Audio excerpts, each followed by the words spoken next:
अखिलेश जी, ये जो मानते हैं, सुनिए अखिलेश जी, सुन लीजिए, मेरा भी सवाल सुन लीजिए एक सेकेंड। वो क्या मानते हैं और क्या करते हैं वो उनका स्टैंड है। वो राम को मानने का दावा करते हैं वो राम मंदिर के आंदोलन की बात करते हैं। आपकी पार्टी को लेकर जो उनका सवाल था कि राम मंदिर की जो हियरिंग है उसे डिले कर दीजिए, राम को काल्पनिक, राम सेतु काल्पनिक, उसे लेकर जो उन्होंने आपकी पार्टी पर आरोप लगाए, आप उन पर जवाब दीजिए। अच्छा, मतलब जवाब सेलेक्टिव चाहिए। आप राम के विरोधी रहते रहिए, आप जवाब सेलेक्टिव नहीं, जवाब टू द पॉइंट चाहिए। आप राम के प्लीज आप ही ने तो कहा, मैं दे रहा हूं। आप ही ने ये कहा, मैं दे रहा हूं जवाब।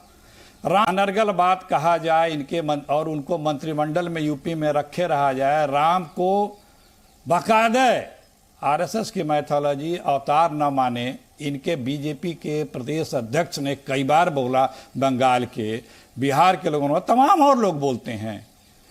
वो प्रश्न मत करो, क्योंकि वो राम भक्त हैं, स्वयंभू राम भक्त हैं। अरे भाई, और आप हमसे कहते तय कर लो। कल तक तो पता नहीं क्या क्या कहते थे कि नहीं के समय। भाई साहब, आप जवाब नहीं दे पा रहे। मैं दे रहा हूं बहन जी, और बहन जी धीरज रख लीजिए। नहीं, एक सेकंड शाजिया अलमी, प्लीज उन्हें बोलने दीजिए। शाजिया अलमी उन्हें बोलने दीजिए। शाजिया अलमी उन्हें बोलने दीजिए। एक सेकंड अखिलेश जी, उनसे जो सवाल होगा उसका जवाब मैं लूंगी। अभी आप सिर्फ सवाल पूछ रहे थे। आपसे जो सवाल है उस सवाल का जवाब मैं मांग रही हूं आपसे। आपने जो सवाल पूछा उसका जवाब बीजेपी देगी सर, लेकिन आपसे जो सवाल है उसका जवाब तो दीजिए। जी, वही तो दे रहा हूं। कांग्रेस पार्टी के लिए राम, भगवान, धर्म ये निजी आस्था का विषय है। हमारे लिए ये राजनीति की तिजारत करने का विषय नहीं है। और हमें प्रभु राम में किसी प्रकार के आस्था है कि नहीं है, ये किसी से साबित करने की आवश्यकता नहीं है। क्योंकि यही लोग थे जब पहले बहस होती थी तो कहते थे इन्होंने ही तो मंदिर खुलवा दिया, ताला खुलवा दिया, इन्होंने मूर्ति रखवा दिया, इन्होंने जमीन एक्वायर करवाया, इन्होंने ये किया वो किया। और अब कहते हैं इन्होंने ये किया, ये किया, इन्होंने नहीं किया। हम इन सब चीज़ों, सारी चीज़ें अदालत ने की थी, लेकिन तब ये हमारे ऊपर दोषारोपण करते थे। आज ये उल्टी बात करते हैं, तो क्योंकि इन्हें लोग पहचान चुके हैं कि आप राम भक्त नहीं। अगर आप राम भक्त हैं तो यूपी के मंत्रिमंडल में भगवान राम के प्रति, उनके जन्म के लेकर के इतनी अमर्यादित टिप्पणी करने वाला मिनिस्टर क्यों बना हुआ है?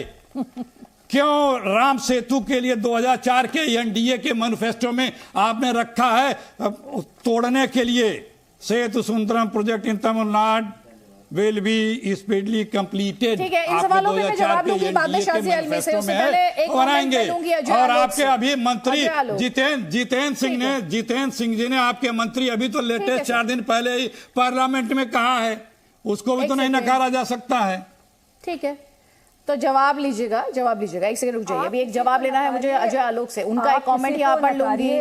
पहले शाजिया अलमी जी, प्लीज मैम, प्लीज। मैं एक कमेंट सारे गेस्ट का ले लेती हूँ, उसके बाद मैं आपको मंच दूंगी। अजय आलोक जी, राम को लेकर सियासत थमने का नाम क्यों नहीं लेती? राम में वोट है, हर पार्टी ये समझती है।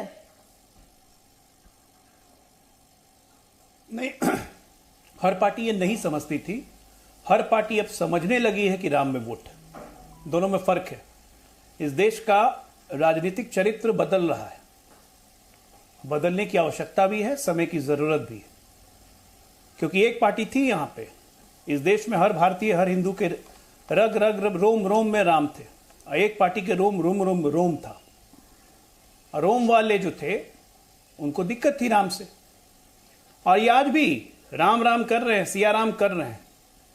लेकिन जिस केरला से यात्रा शुरू हुई, वहां 18 दिन राहुल गांधी ने गुजारे, और वहां के प्रदेश अध्यक्ष के सुधाकरन ने कहा राम को तो लक्ष्मण जी समुद्र में धकेल देते सीता के लिए, जिस सीता मां का ये नाम ले रहे हैं। और सुधाकरन अभी प्रदेश अध्यक्ष हैं। उसी केरल में जॉर्ज पुनैया पादरी जी ने, वीडियो चल रहा था हर जगह, राहुल गांधी जी को कह रहे थे कि असली भगवान जीसस हैं। आज तो यीशु मसीह का दिन भी है, मैं उनके खिलाफ नहीं बोल रहा हूं, लेकिन वो बोल रहे थे कि देवी शक्ति, हिंदू शक्ति कुछ नहीं होती। राहुल गांधी उनको लेके घूम रहे थे। इन्हीं के farmer home minister Shivraj Patil, उन्होंने कहा था गीता में जिहाद पढ़ाया जाता है। तो जहां सोच ऐसी हो वहां पे वैसे व्यक्ति और वैसे पार्टी के रिप्रेजेंटेटिव से आप राम की व्याख्या करवाएंगी तो ऐसे व्याख्या निकलेंगे।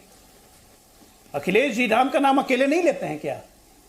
जय श्री राम कब बोलते हैं? तो जी चैनल भी चला रहे था। रग रग में रोम रोम में राम है हमारे, हर चीज में राम निकलते हैं। मरने वक्त भी राम, पैदा होते वक्त भी राम। उस राम की लगातार मैंने 3 नेताओं का नाम लिया, जरा उसका एक्सप्लेनेशन आप दे दीजिए कि ऐसे लोग कांग्रेस को सुशोभित क्यों करते हैं। और अब जब बात आ जाती है तो गहलोत बोलते हैं कि सिया राम बोलो, राहुल गांधी बोलते हैं सिया राम बोलो। और उसी सीता माता के कारण लक्ष्मण राम को समुद्र में फेंक रहे थे। अजीब हालत है, अपने पैर पे कुल्हाड़ी खुद मारना है। अरे राम भक्त हैं तो रहिए ना। फिर ऐसे लोगों को टॉलरेट क्यों करते हैं जो इस तरह की वाणी और इस तरह की भाषा निकालते हैं? ठीक है, इस पे आप जवाब लीजिएगा, इस पे आप जवाब ले लीजिए, इस पे जल्दी से आप जवाब ले लीजिए। पहले जवाब लीजिए अखिलेश प्रताप सिंह से। हमारे साथ मृत्युंजय तिवारी भी, एक कमेंट ले लेती हूँ, उसके बाद मैं वापस मंच दे दूंगी। पहले मृत्युंजय तिवारी जी आप। जी हाँ अदिति जी, ये राम पर सियासत थमती क्यों नहीं है सर? बोलिए। आप इसके साथ हैं, इसके खिलाफ हैं? देखिए, अब जो लोग राम पर सियासत करने वाले थे, वोट बैंक के लिए राम का नाम जपते थे, अब उनकी राजनीति का राम नाम सत्य भी 2024 में होने वाला है। वही राम जो है इनकी विदाई भी करेंगे। राम ने सत्ता दे दी, लेकिन सत्ता दी थी राम राज लाने के लिए, ना कि ये राज लाने के लिए। इसलिए देखिए, राम के नाम पर राजनीति चमकाने वाले, सियासत करने वालों को रामचरितमानस पूछिए, पढ़े हैं कभी? बीजेपी वालों से पूछिए, जिन्होंने रामचरितमानस नहीं पढ़ा वो राम जी के बारे में क्या बताएंगे। राम जी का चरित्र, मर्यादा पुरुषोत्तम श्री राम भगवान का चरित्र अपने जीवन में लोग उतारेंगे, तभी वो सार्थक होगी राम पर बात करने वाले लोगों का। नहीं तो फिर वो वोट के लिए, नारों के लिए तो लगा ही रहे हैं। राम कोई भगवान का नाम, नारों के लिए अब कौन तो लगा रहा है? देख ही रहे हैं। अब हनुमान चालीसा, हम तो सीधा अदिति जी जानते हैं, कोई भी हो, कोई जी बोलिए बोलिए। वोट के लिए, नारों के लिए कोई पार्टी विशेष की बात आप करेंगे? अशोक गहलोत कह रहे हैं, राहुल गांधी जैसी आराम कह चुके बीजेपी, हम तो कह रहे हैं बीजेपी, हम तो कह रहे हैं कि भारतीय जनता पार्टी तो इस तरह से भगवान राम का नाम लेती है जैसे लगता है कि भगवान राम का नाम उन्हीं के लिए भगवान राम बने हैं और वही सबसे बड़े राम के भक्त हैं। लेकिन उनको राम के चरित्र से कोई लेना देना नहीं है। भगवान मर्यादा पुरुषोत्तम श्री राम ने, आपने देखा कि राज छोड़ करके वो जंगल में गए थे और वो सत्य की जीत के लिए, असत्य पर सत्य की जीत के लिए उन्होंने उदाहरण प्रस्तुत किया। रामचरितमानस जो पढ़ेगा वही भगवान राम के बारे में बता पाएगा। लेकिन सिर्फ वोट के लिए और हिंदू मुस्लिम करके, उन्माद और नफरत फैला करके ये अगर काम करेंगे तो भगवान राम भी एक दिन राम नाम सत्य राजनीति का कर देंगे बीजेपी का। ठीक है।